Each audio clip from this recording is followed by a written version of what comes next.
I feel like Bruce Buffer just told me it's time. History! Oh! UFC history! The Pittsburgh Steelers have won the Super Bowl for a 6th time. I think they're ready for a show. DC. I just asked you about why you're late, bro. You have to be professional. We are now joined by the greatest. DC, you broke my heart. DC always hates on you on this show. Country. Where are you Get this from? country kid. Look at this country bumpkin eating frog legs. So now what? After you and I punch each other in the face, you go sit back down and play chess? No. Hey, I'm DC, 2-division champ. I ran the UFC. Appreciate you, boys. Look around. Look what I'm rolling around in, too. Don't forget. I see. DC, you ain't got one of those. Wait, that's your car? I'm uncomfortable right now, but I have like secondhand embarrassment. So to get an opportunity to be with one of the greats, talking about a great sport, you can't beat that.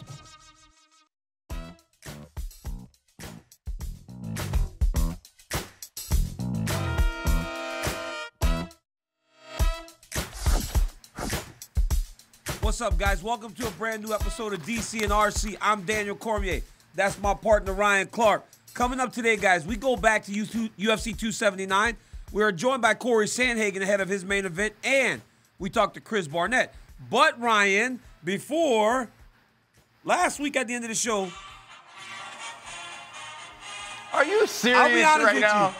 I'll be honest with you, Ryan. Hey, Ryan. Are you serious? I know you recognize that because every touchdown we scored, here comes the Oklahoma State fight song. I told this dude they were going into Stillwater last weekend not to bet me. I take Cash App, Venmo, Apple Pay, other form. I want that pivot money, Ryan Clark. How did Stillwater treat you, my friend? Man, you know what? Stillwater was cool, man. We actually stayed in Oklahoma City Friday night. We drove down.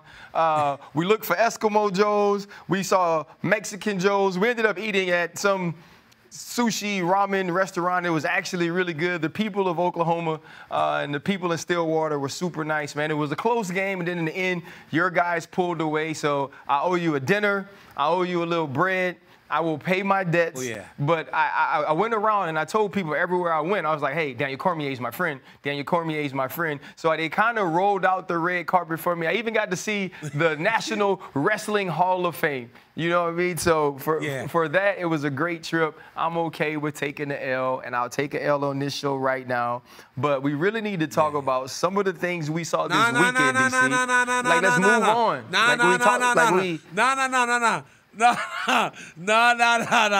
You can't do that. You can't say your partner and try to move on. I want a second. Let me say this. Corporate J, I'm get him the happy that God Jordan mic. played good. I'm happy that nephew played good. But the reality is 34-17 is not that close, Ryan Clark. DC, it was and closer I'm glad than that. my people. It was closer than that, DC. Well, the final score just flashed across the bottom of the screen. It's in the lower third. You're a TV guy. In the lower third, it just flashed across 34-17. But I'm glad my people treated you good outside of the Cowboy football team. I can't believe you didn't ask for odds considering we are the number 10 team in the country. So go Pokes. DC, first off, DC, I'm never going to ask for odds. And truly, they were probably nicer to me than they would have been to you. I took more pictures at Oklahoma State than anybody would ever ask you to take, right? You know what I mean? Listen, at least last weekend, would have been the Nate Diaz to your Tony Ferguson. I would have been the champ. I would have tapped you out. But honestly, bro, let's talk about that, though. You look at UFC 279. It's a late card change, something that's unprecedented in the UFC. The press conference is canceled. There's brawls in the back. It's like one dude fighting two dudes, fighting three dudes. We throwing things. I mean, it's what fighters do. Talk about how difficult, DC, it would be for you as a fighter to get such a late change in opponent, and also how difficult it was for you in preparing to call the fights with such late changes on the card. You know, it was madness. Press conference getting to all the shuffle in the lineup. Here's the thing. The closest thing that I ever had to deal with in regards to something like that was the fight with Anderson Silva, which happened 2 days prior to UFC 200. And it was difficult. It was very hard. But it was harder in terms of the weight cut, trying to still make the weight for not fighting John Jones in a championship fight. So that's where the issue was for me. Now, for the guys this weekend, it was a whole bunch of issues because you had 6 dudes essentially involved and a bit of a mashup. But then you got guys like Kevin Holland, who was a -300 favorite against Daniel Rodriguez, going to a +600 underdog.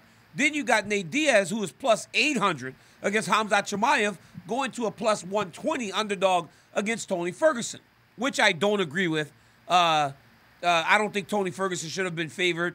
Obviously, he lost the fight. And I don't know if there's anybody right now fighting at that level that he should be favored against.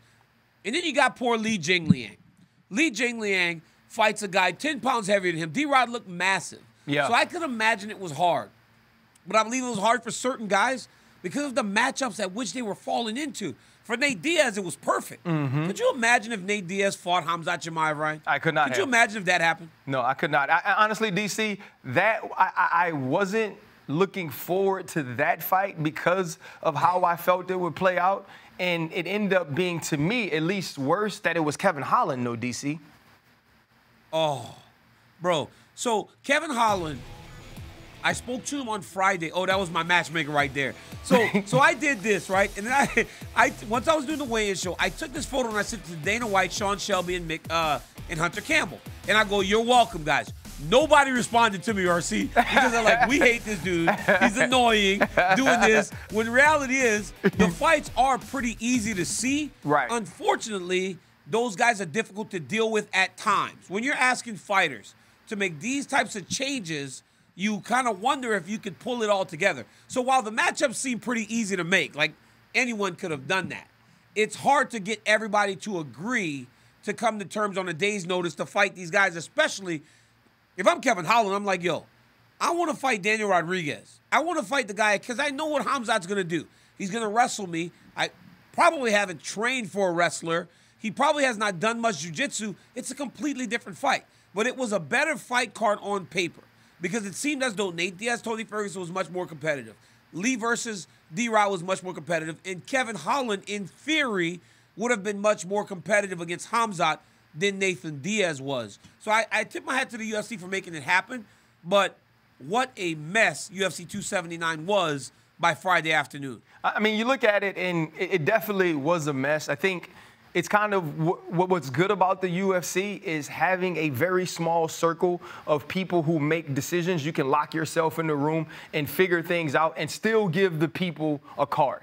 To me, it was obviously, it was one of those UFC pay-per-view cards that didn't truly have the main attraction fight. It was more so built around the names of Khamzat Chimaev and Nathan Diaz. And so I don't necessarily know how much we missed out on at the top of the card because things were changed. But the night was about Nathan Diaz and Tony Ferguson in the end.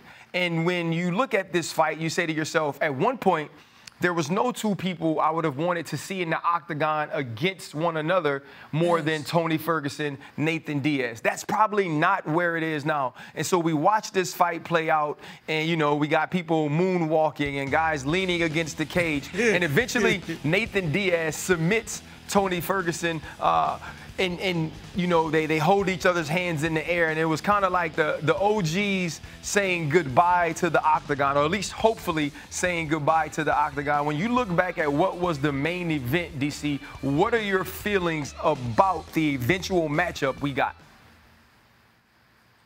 So getting there was tough, but as I told you, we were very excited once we got to where we got to. The product did not match the expectation. And am I being unjust by saying that, Ryan Clark? No. Am I being unjust Absolutely by saying not. that it didn't match the expectation? I'm not being unjust by saying that. I'm saying that Nate Diaz had been gone for a while. We thought that he was going to be better than Tony Ferguson, as he was.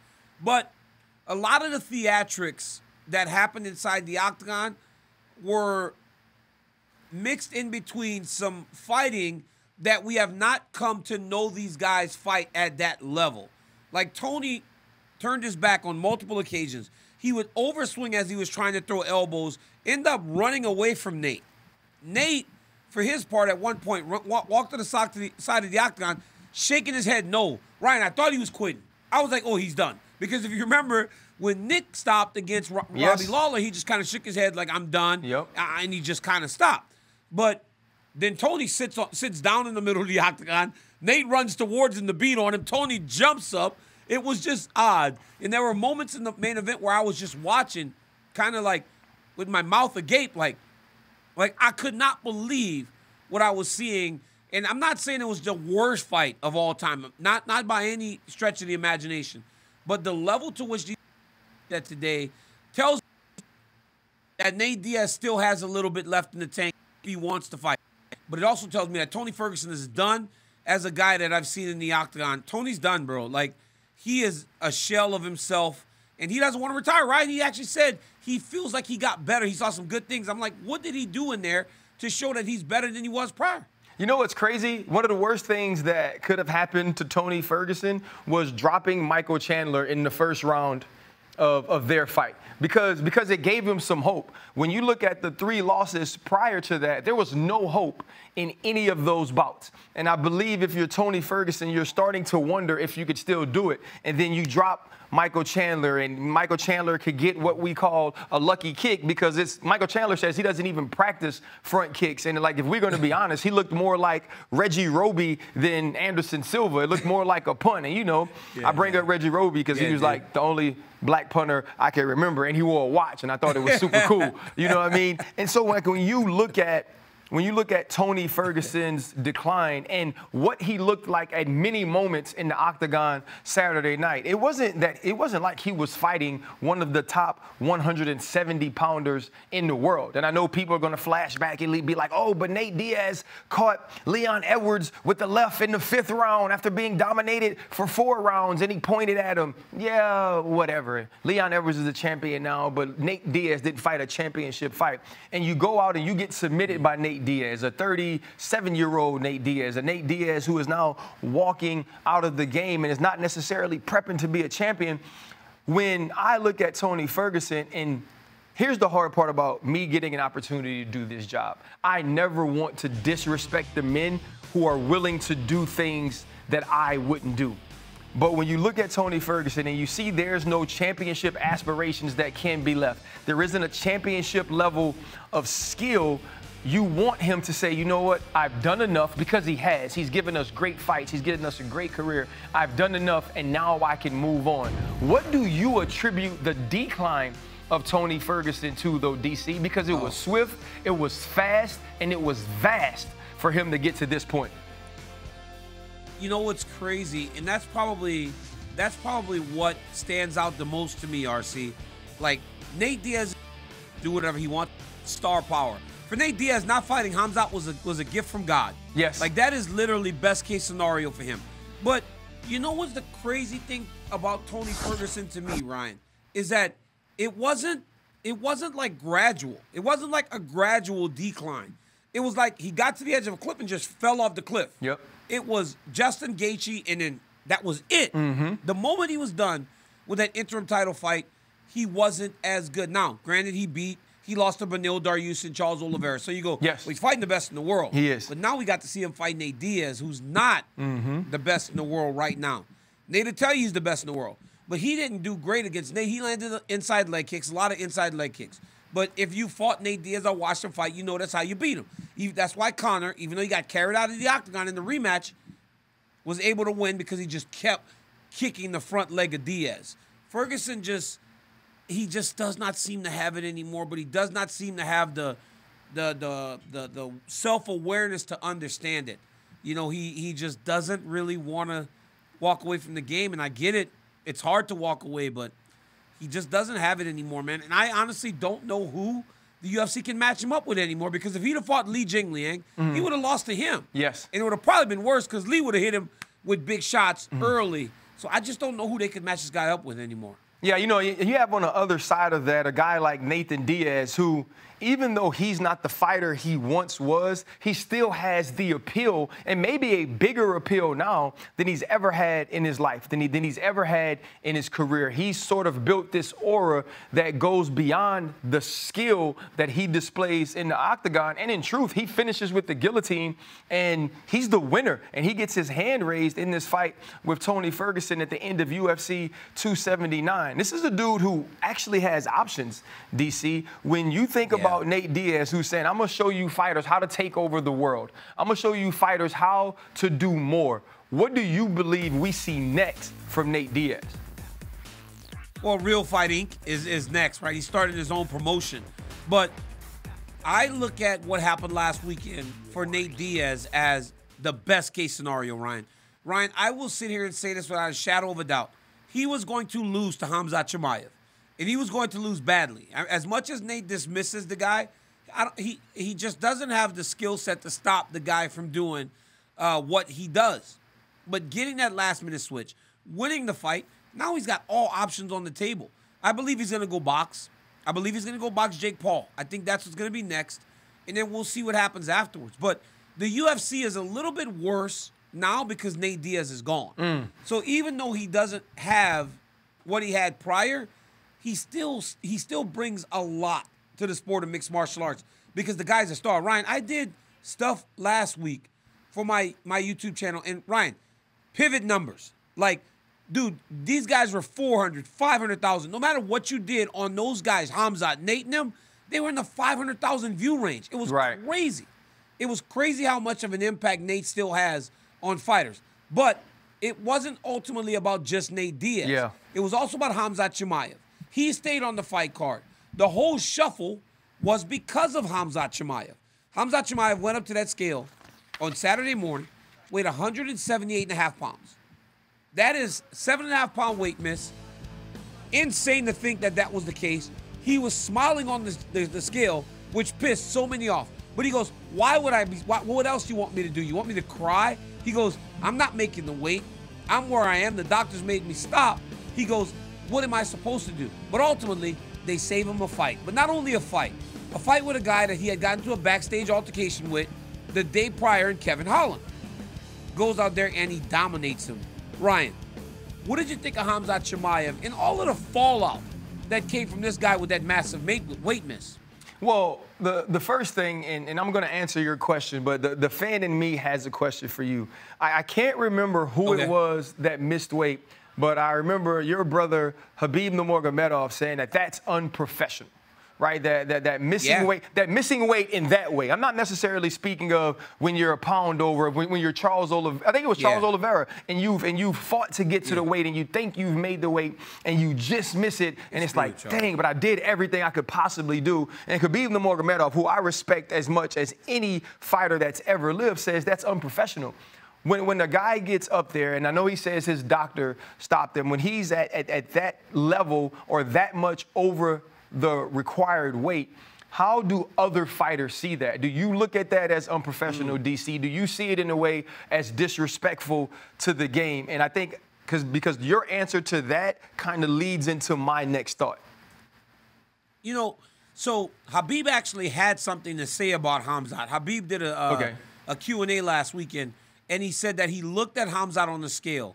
And, you know, Khabib's a very religious man, right? Yes. He's a very devout Muslim, and he loves his religion. He goes, I look at Khamzat, and I see no people like us, no Muslims, to tell him things that he may not want to hear. He said Khamzat's team has a team of people that will never tell him what he needs to hear. So it's very bad to not have people with like the same mindset as you around you to guide you in those tough times when you got to make those decisions. But yes, it is very unprofessional. Regardless of what the doctor told you, you got to get closer. You got to make the weight. Ryan, I swear to God, so many times I would look, is there a doctor to come save me from my nutritionist? Dude's trying to kill me this Thursday night. I'm starving, right? It's like everybody feels that. Right. Like everybody feels, man, I don't really want to do this, but you got to do it. Another thing that I loved about the fight with Khamzat, and he fought as Khamzat fights, fourth fight in his UFC career, Ryan, where his opponent didn't land one strike on it. Like, that's insane. I love after the fight, Joe Rogan said, hey, Khamzat, great performance as always, but you missed weight by 7.5 pounds. Khamzat goes, I don't want to talk about this, and Rogan pressed him again. And Rogan asked him again, and Rogan asked him a hard question. I love that he made him accountable in that moment to not just shine, to make him answer those questions that he needed to answer, because everybody wanted to know, what happened, Khamzat? Right. How could you possibly go up here and be this heavy? Mm-hmm. And so DC, that's my thing. The one thing I take from it is, like, I get the UFC. The UFC has found a way in a sport that's very hard, or used to be very hard, to make stars, because 1 second changes your entire career, your entire lives. They found ways to make stars. Khamzat Chimaev has made himself a star because of the way he fights. And then because of the way he fights, now his personality has somehow crossed over, and has crossed over in a way to where he has a following, he has fans. And in this situation, I see that helping him. I see Khamzat Chimaev being helped and actually failing upward, right? And what I mean by that is he didn't try to make the weight. He failed to make the weight because he decided that that wasn't something he wanted to do. So what did the UFC do? The UFC gave him a fight that we all knew he was going to win. And we also knew how he was going to win it. I said it that night. I'm actually driving away from, I'm waiting for Jordan outside of the locker room in Oklahoma State, watching the fight on my phone. And I said it. It was the most predictable outcome of any fight the entire night. And we all understood that. Not that Nathan Diaz was going to be any different. But when you look at Khamzat Chimaev, he benefited from being the next up, from being the next star. And we knew exactly how that was going to go. Like you said, he never landed a strike. You know why? It's because Khamzat Chimaev wasn't going to stand to let him land one. Why would he? This is what mixed martial arts is. Mixed martial arts is, if I'm better at a specific practice than you are at that practice, I'm going to try to get you there because that's where I win. And so, DC, now going forward, I know Dana White has mentioned a move up to middleweight for Khamzat Chimaev. Now going forward, where do you see him fitting in to the UFC? Because it almost seemed like we were trying to usher him into that 170-pound opportunity at welterweight, which he may be too big for now. You know what's crazy is his coach, Andreas Michael, said yesterday, the next one will be at middleweight because he loves everything about the process, Ryan, but the weight cut. He just came flat out and said it. Okay. But that leads to my question. It's like, he's going down to 170. Everybody's kind of ushering him there. Well, Israel Adesanya gets through Alex Pereira. He's starting to lap his division. Why wouldn't a very fresh new guy in Khamzat Chimaev be welcomed at middleweight? And he will. So it's like, because I always wonder, right? When I look at these guys like Chimaev that dominate in the way that they do, I always ask myself this. When I put him against Robert Whittaker, do you favor him? Paulo Costa, do you favor him? When I put him against do you favor him? Dude, if he fought Alex, he would be a massive favorite because of the way that he fights. Because Pereira's a striker. He hasn't been in the game long enough to defend takedowns. It's like, how many of those guys would you favor Khamzat Chimaev to beat? And when you answer that question, it's many of them. Right. Because of his fighting style. And we saw it on full display with Kevin Holland, who at one point was in the top 10 at middleweight. So the guy is a very viable contender. I mean, right now you just take him out of welterweight, where he's the number 3 guy in the world, and you drop him in the middleweight, and he's probably somewhere in the top 10 right now. Yeah. So he could compete there. He's very good there. It's just a matter of convincing a guy when they've had that much success at one weight class that he needs to go up. And we've talked about this now, RC. We've waxed poetic for 5 minutes. We haven't even talked about the fight. Right. We haven't even talked about what he did in the actual fight to Kevin Holland, because we have seen high-level middleweights beat Kevin Holland. Marvin Vettori. We've seen Derek Brunson beat him. But no one did to Kevin Holland what Khamzat Chimaev did the other day. It was a complete wipeout. DC, you know what else I don't talk about? The sun coming up. You know why? Because as long as I'm alive, the freaking sun comes up, DC. At some point, if it's even raining, I know it's daytime, DC. At some point, the morning comes. Just like we all knew that fight was going to be taken to the ground and Khamzat Chimaev was going to win that way. And please don't sell me on that, oh, it's a fight game, RC, and you got to let the fights happen. Yeah, and you don't know. It was dominant, DC. And we know. RC, you could not think it was that clear, right? Like there had to be a part of you that when it became Kevin Holland, you had to go, okay, Kevin Holland has some submission skills. Kevin Holland has knockout skills. You had to feel a little bit better about it, right, Ryan? Like just a little bit better about the matchup. He's younger. He's longer. He's not fighting this killer at the tail end of the career. This is a guy that is on a 2-fight win streak, fantastic down the weight class. Like, you had to think, Ryan, that there was some sort of chance for him. DC, why did he move down, DC? Because he was fighting wrestlers that were bigger than him, that were dominating him on the ground, right? His wrestling was not, he admitted it. He said he had to go work on it. There have been people that have invited him to all of these different camps so he can learn to wrestle.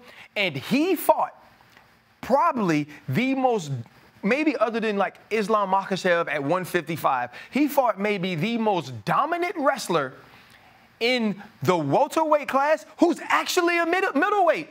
It's just a continuation of what we were seeing anyway, DC. And you're going to sit here and tell me you thought it was going to be different? Come on, DC. Don't do that. Don't do that, bro.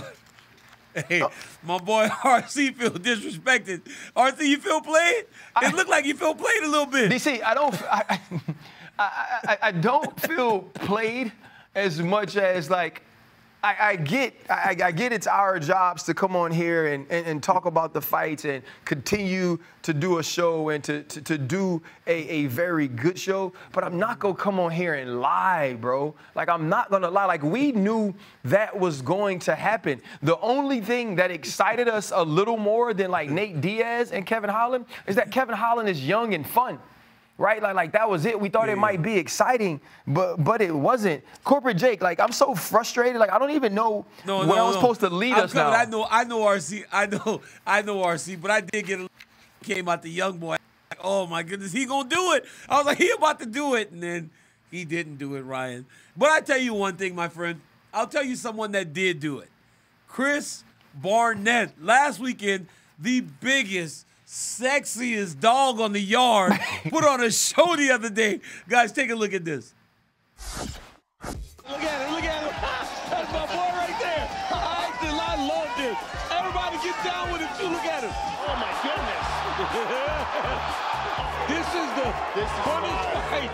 I mean, we've had a night where we've had a lot of decisions, and you bring the big boys out here to get the crowd up. You know what I'm saying? Bring a couple big sexy mugs out here and tell them, let's go. Oh, he's hurt. Oh, he's in trouble. Jake Collier's in trouble. But look at Chris Barnett. He did a split.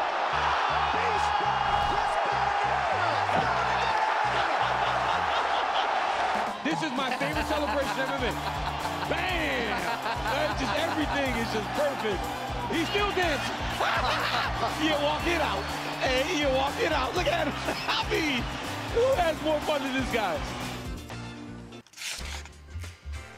All right, guys, now it's time to go one round with Chris Barnett. Hey, listen, I ain't never had more fun sitting at the commentary table than when my dog won. Hey, Chris, I walk it out. Hey, let's go, Chris. Dog, you were having some fun out there on Saturday night, weren't you? Man, you got to, man. You know all about this, man. This is part of it. Got to entertain, dude. You know, me just happening to be me happens to be entertaining. So shoot, you know, it makes it 10 times easier to be quote unquote entertainer, as they say. You know. Hey, Chris, you know, you're talking about entertaining, and everybody has just fallen in love with whether it's the walkout, the energy during the fight, also the dancing after a shoot, even the beers as we're walking back to the locker room. But in real, as being a fan of the game, though, you can absolutely throw down. So technical, so versatile, so diverse. For such a big dude, where did your fighting style come from, and how did it get so expansive?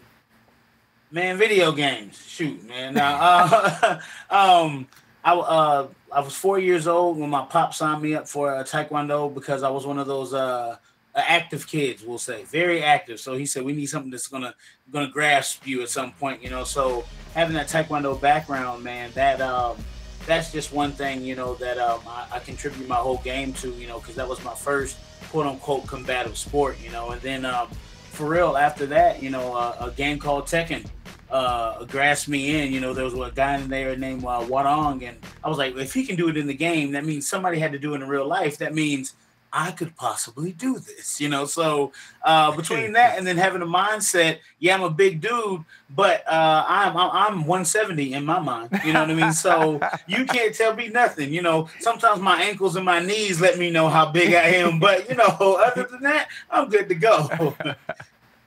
You know what's crazy, Chris, is you smile and you smile, and this is a little bit heavier. But I don't understand how you smile in the face of so much adversity. And I spoke about this on a video I did the other day. Like, you've dealt with a lot.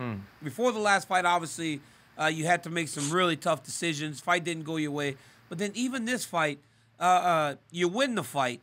And when you go through those personal fights like you do with your wife and everything else, like, how do you continue to smile and be like that real light? Because, Chris, the people in the arena last weekend saw that. And when you're on the microphone making the most of your moment, everybody was drawn into you, but not only as the fight, but the entire story. How do you continue to smile, Chris, through all that when in the last 6 months you suffered a loss like not many people could ever recover from? Man, it's weird. I have a strong circle around me, dude. Like a strong tribe, you know, between the Barnett Taekwondo Academy over there, like the people there, the family there, man, is just it's crazy, you know. But it's felt because I feel like in this game I've put that love out and to receive it back with literally one of the darkest times, you know. You know what's crazy? Before this fight, actually, I totaled my little car. Like I had a little Mitsubishi Mirage. A deer decided, he was like, "Hey, you ready for some real training?" And I was like, "Whoa, whoa, whoa!" The whole airbags, all the airbags went off and everything. You know? Oh my god! Yeah, literally totaled the car, and I sent it to my management team, and I was like, "Look, y'all better not say nothing. All right, I'm fine. Look, we good. The airbags went off, but we all right." You know what I'm saying? So. And they were like, "No, man, are you good?" I said, "Trust me. There's nothing that I can go through this camp that I went through last camp that can you know what I mean, that can outdo that." You know what I mean? So having that positive mindset and that drive to keep pushing is literally because of the team that I got around me, man. Like I don't have the yes man. I have the well, why would you do that? You know what I mean? I got the dudes that are literally gonna check me real quick, you know, on someone. If I'm being goofy, hey, let me talk to you real quick.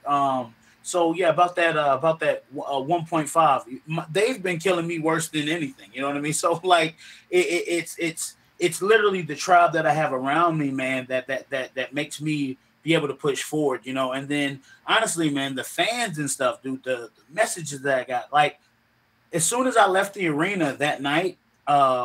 We went to that Las Vegas hospital, and boy, oh boy, Las Vegas on a Saturday. Woo, man, I got to see everything. This guy had messaged me. He was like, "I don't understand how strong you are."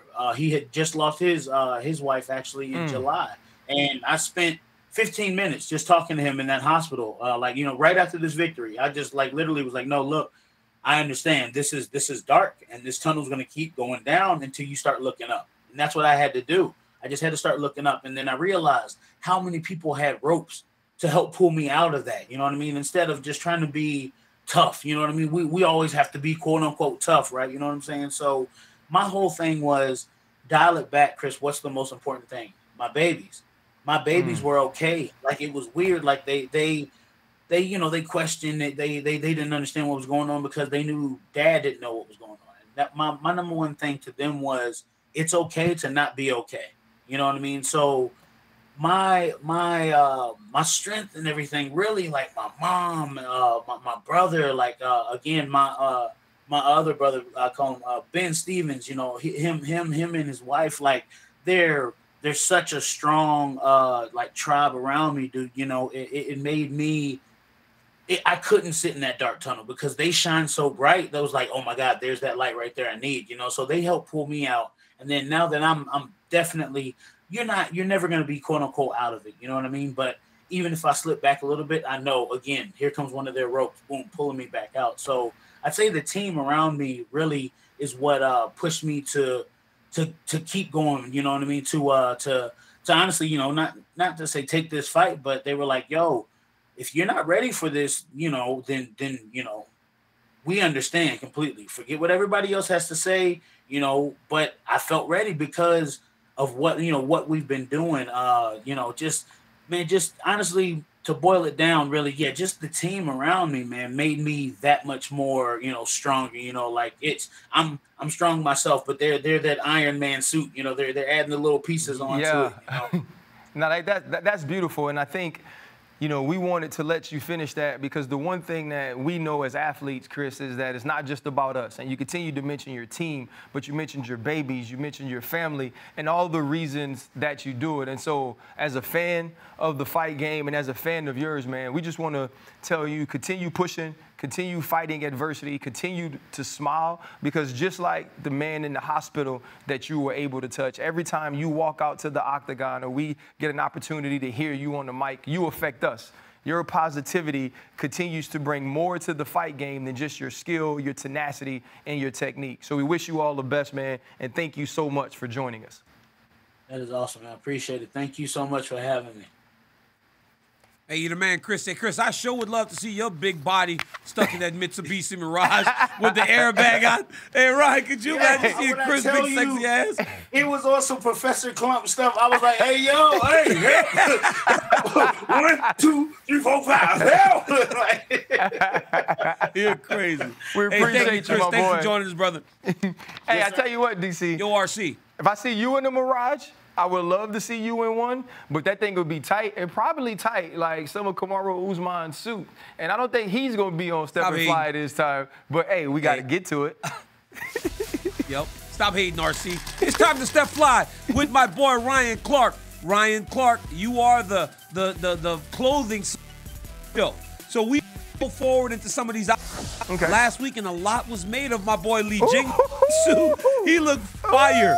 But then the press conference gets canceled. Hey. It was legitimately the saddest vision I've seen all week.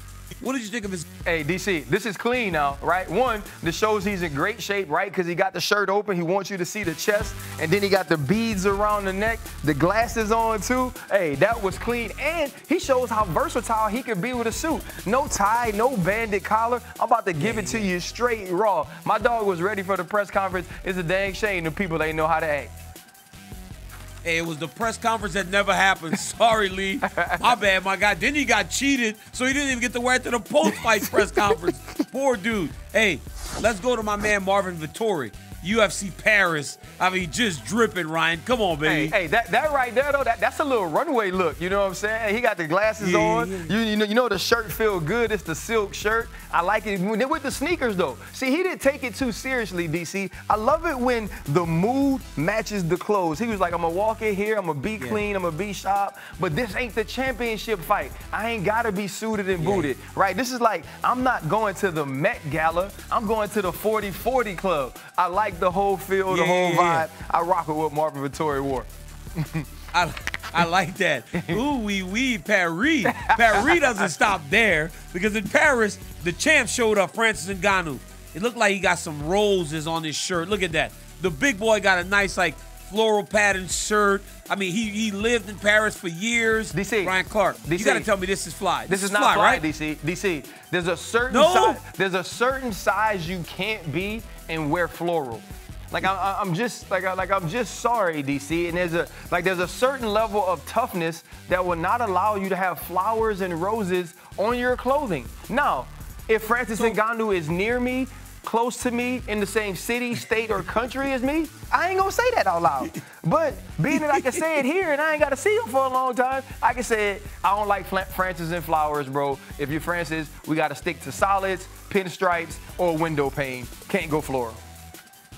Well, the problem is, like, he's the heavyweight champion of the world. Like, the baddest man on the planet can wear what he wants. How about my dude, Luke Rockhold, Steppin Fly, UFC 278 in Utah? You know the guy has a second career in modeling. What'd you think of that, Ryan? DC, now that's clean now, DC. Hey. Is it? Hey, that is the wolf off of Game of Thrones that man walking in with. He came ready, DC. That right there is clean. And he already got the look. My boy got the chiseled jaw. Y'all had it in slow motion with the walk. Hey, I'm feeling this one, bro. I'm all for Luke Rockhold's outfit. Now I wish his conditioning would have matched his outfit, but the outfit was fire.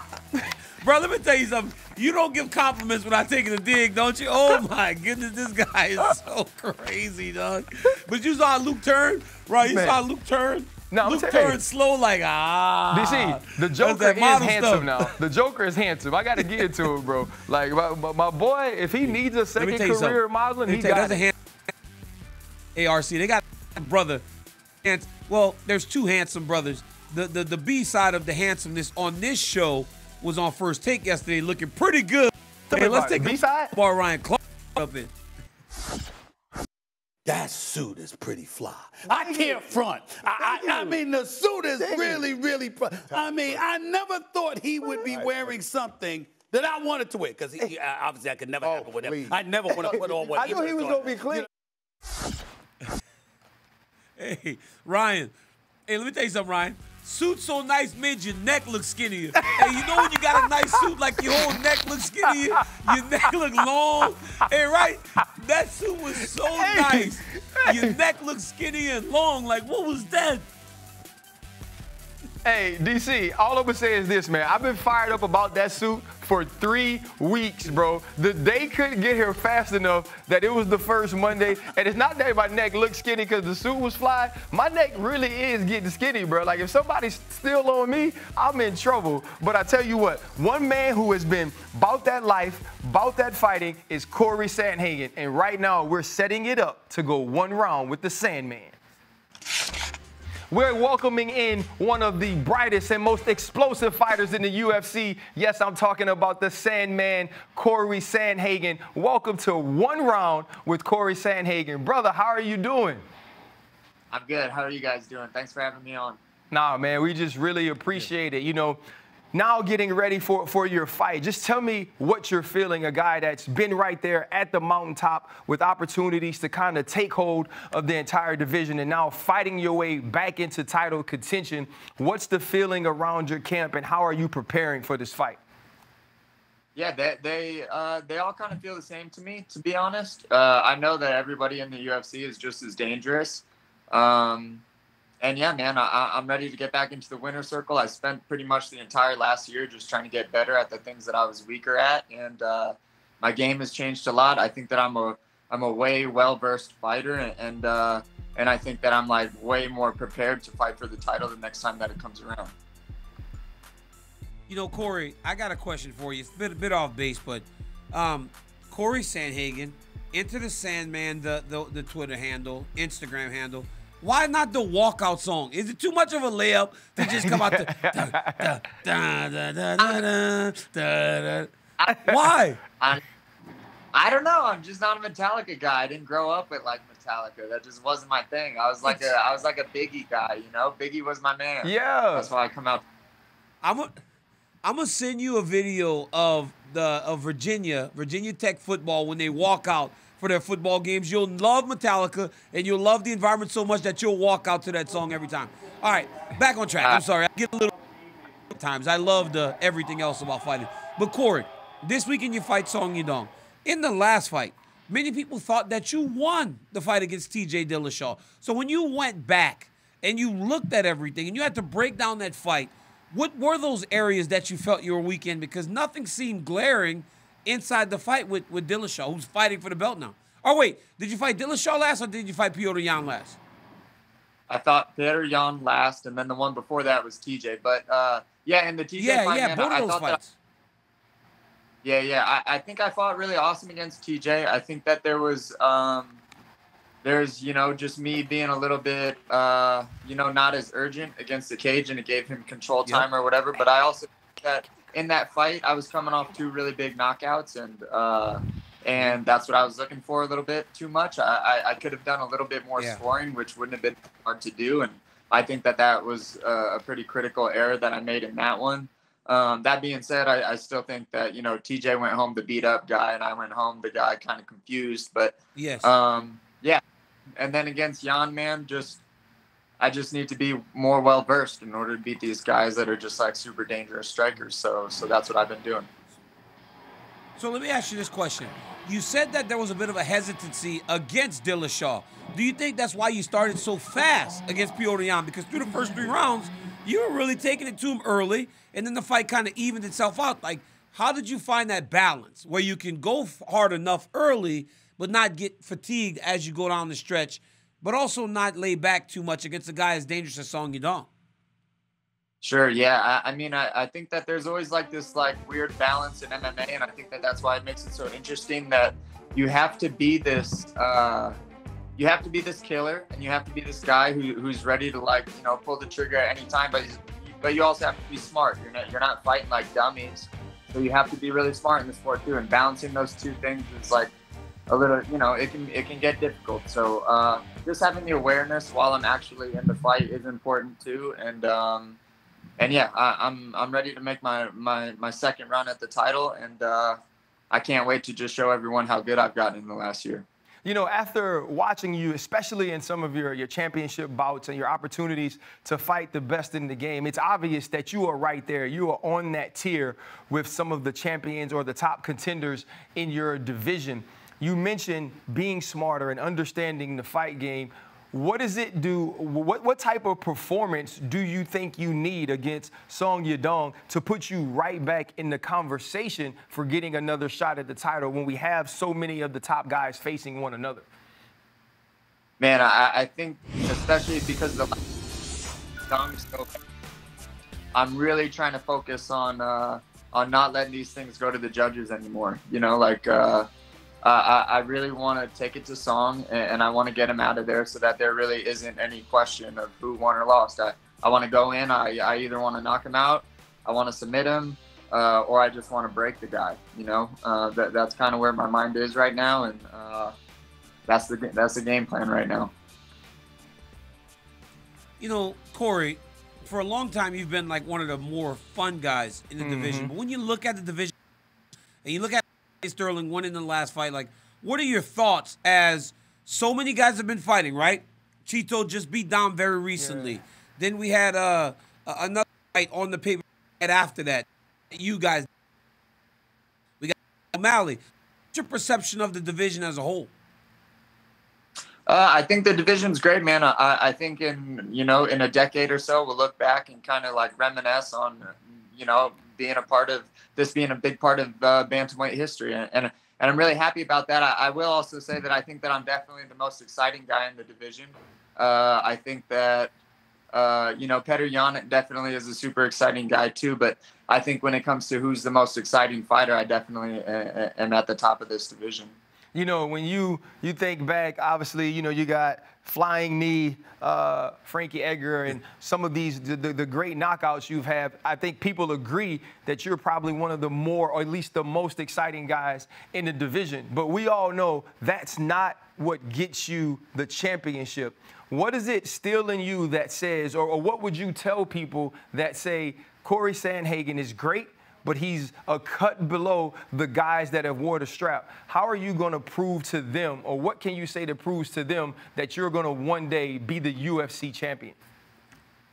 Man, I think that the reason I'm so exciting isn't because I knock people out or have a lot of footwork or whatever. The reason I'm so exciting is because I'm so technical and I'm so efficient with my fighting. And it just so happens that being exciting is a result of that, but that's just a result of me being that good. You know, like I really think that I'm that good where I can make efficient martial arts also exciting, where I'm not, you know, pulling Nate Diaz's off and laying in the cage and that, you know, get the views. But I think I'm efficient, bro. Like I'm efficient.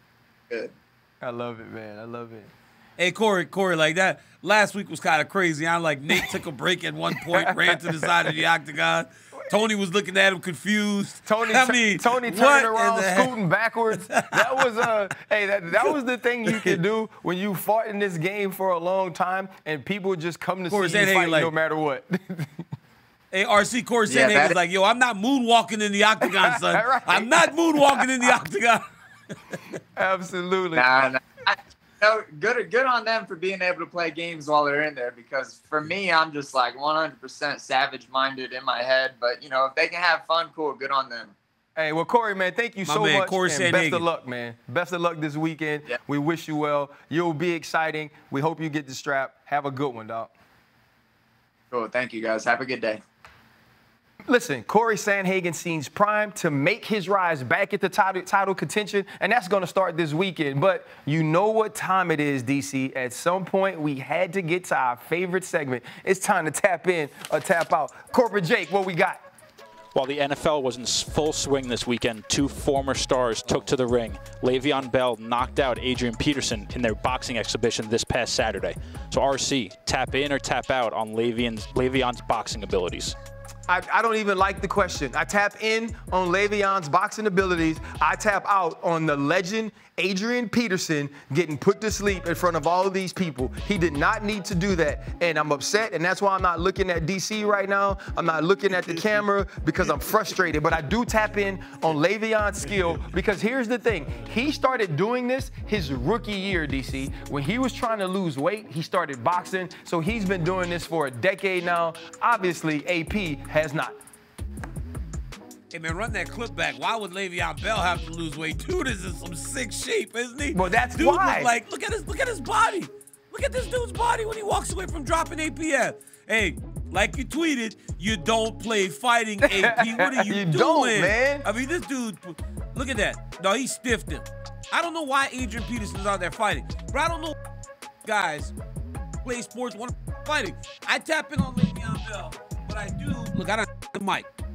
Tap out on Adrian Peterson ever putting gloves on again. This dude needs to chill. And once the lights get shut off, hey Ryan, the lights must get shut off in football. Yep. So to go play in box like that and get them shut off again, it's different, no need for it. I agree. Tap in, Le'Veon, tap out, Adrian Peterson. Corporate Jake. All right, guys, this coming Saturday, Triple G and Canelo Alvarez face off in their trilogy. Right now, the series is 1-0-1, with Canelo holding the lone victory.